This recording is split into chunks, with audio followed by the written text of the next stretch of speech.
Hello friends, welcome back to my channel Lone at the Sing So. Today I bring a story for you that is Don't change the world. इसका मतलब होता है पूरी दुनिया को बदलने की जरूरत नहीं है। इस स्टोरी में बहुत सारे वोकैबुलरीज हम लोग देखेंगे जिसका मीनिंग अलग अलग होता है। आप इसे कमेंट में लिख करके भी बताएंगे कि किसी वर्ड का पर्टिकुलर मीनिंग क्या है। चलिए तो स्टोरी को शुरू करते हैं और शुरू करने से पहले देखते हैं कि यह क्या बता रहा है, ये स्टोरी किसके बारे में है। So let's get started. Once upon a time. Once का मतलब होता है एक समय की बात है। वंस अपॉन अ टाइम एक समय की बात है। There was a king. क्या रहता था? There was a king. वहाँ एक किंग रहता था। Who ruled. वह क्या करता था? शासन करता था। रूल्ड यानी शासन करना। अब प्रॉस्पेरियस कंट्री यानी एक समृद्ध कंट्री को, एक देश को वो क्या करता था? शासन, रूल करता था। One day he went for a trip to. एक समय की बात है। वन डे एक दिन वो कहाँ गया? गो का होता है past tense, went on trip. Trip यानी यात्रा पर। गो का पास्ट होता है वे वेंट, और वो कहाँ गया? ट्रिप पर गया।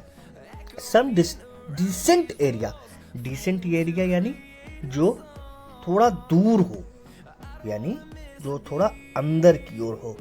वैसे ऊढ़ा खाबड़ जो उस एरिया को कहते हैं कि सम डिसेंट एरिया में वो गया। ऑफ हिज कंट्री, अपने कंट्री के कुछ डिसेंट एरिया में वो गया।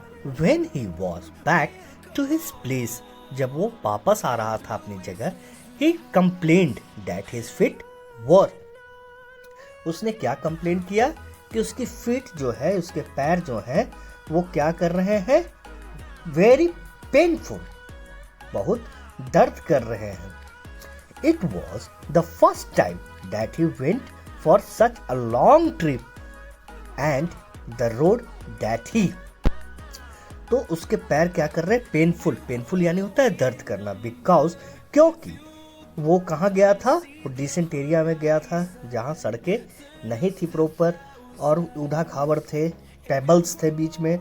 It was the first time that he went for the such long trip. ये पहली बार है जो वो इतने लंबे रास्ते पर गए थे। And the road that he went through was very रफली। और जिस रोड से वो गए थे, रोड यानी होता है सड़क, और जिस सड़क पर वो गए थे, दैट वह क्या था? वेरी रफली। वह क्या था? बहुत ही रफ था, यानी वो सपाट नहीं था, बहुत ही पेबल्स निकले हुए थे और वो ऊपर नीचे था। इस तरह की सड़कें थी। And stony. स्टोनी यानी उस पर पत्थर बहुत थे। स्टोन का होता है स्टोनी। सो स्टोन यानी पत्थर, उस पर बहुत सारे पत्थर थे। ही देन ऑर्डर्ड हिज पीपल। उसने ऑर्डर दिया। ऑर्डर यानी होता है उसने ऑर्डर दिया कि यानी आज्ञा दी। हिज पीपल अपने लोगों को, to cover every road of the entire country with leather. सारे कंट्री को क्या कर दो? लेदर से ढक दो। लेदर यानी होता है चमड़ा। उसने क्या ऑर्डर दिया, क्या आज्ञा दी? कि सारे को चमड़े से ढक दो। डेफिनेटली, बिल्कुल। This would need thousand of cows skin and would cost a huge amount of money. एक कॉटियर जो था उसमें, उन्होंने क्या बोला कि डेफिनेटली, बिल्कुल सही है सर, कि आप जो कह रहे हैं वो बिल्कुल सही है। दिस वुड नीड, वुड और शुड का इस्तेमाल के बारे में मैंने पहले भी वीडियो बनाया है, आप उसे देख लेंगे। वुड यानी लग सकता है, ठीक है। Need thousands of cow skin, जो क्या लगेगा? गाय के स्किन की यूज होगा। And would cost a huge amount of money, और ये ह्यूज यानी होता है बहुत ज्यादा, पैसे की जरूरत पड़ेगी। इसमें क्या प्रॉब्लम है? दोनों प्रॉब्लम्स को कॉटियर ने बताया कि इसमें पैसे भी लगेंगे और हजारों गाय की चमड़े भी लगेंगे। Then one of his wise servants dared himself to tell the king, why do you have to spend that unnecessary amount of money? उसमें से एक सर्वेंट, एक नौकर ने dared यानी साहस दिखाया, himself अपने आप में, to tell the king king को, राजा को कहने के लिए अपने आप में साहस दिखाया कि आप ऐसे पैसे को, why do you have to spend, आपको ऐसे क्यों खर्च करने चाहिए, स्पेंड यानी होता है खर्च करना, that unnecessary amount of money, जो कि जरूरत नहीं है, इतने पैसे को आप क्यों खर्च करना चाहते हैं। चलिए देखते हैं, why don't you just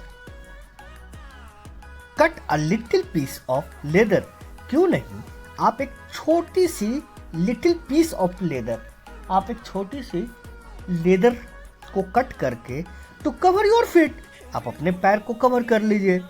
the king was surprised, king क्या हुआ, सरप्राइज हो चुका था, आश्चर्यचकित, सरप्राइज यानी आश्चर्यचकित। जैसे ही उसने कहा कि क्यों ना आप छोटे से लेदर के पीस को कट करके आप अपने पैर को कवर कर लीजिए। The king was surprise, king क्या हुआ, सरप्राइज हो चुका था, यानी आश्चर्यचकित हो गया था। बट ही लेटर, बाद में, एग्रीड, एग्रीड यानी होता है सहमति बताना, यानी सहमति जताना, टू हिज सजेशन, उसके सजेशन पर वो सहमत हो गया, to make a shoes for himself, अपने लिए जूते बनाने के लिए वह सहमत हो गया। उसके सर्वेंट ने उसे ऑर्डर दी, उसे एक सजेशन दिया कि इतने सारे गाय को, हजारों गाय को के जो चमड़े लगेगी, उससे अच्छा है कि क्यों ना एक छोटी सी पीस की चमड़े से आप अपने जूते बना लें, और ये अननेसेसरी पैसे जो खर्च होंगे इससे भी आपको बचाएगा। There is actually a valuable lesson of life in this story, यहाँ पर एक्चुअली एक वैल्यूएबल लेसन है, यानी एक अच्छी पाठ हम यहाँ पर सीख रहे हैं।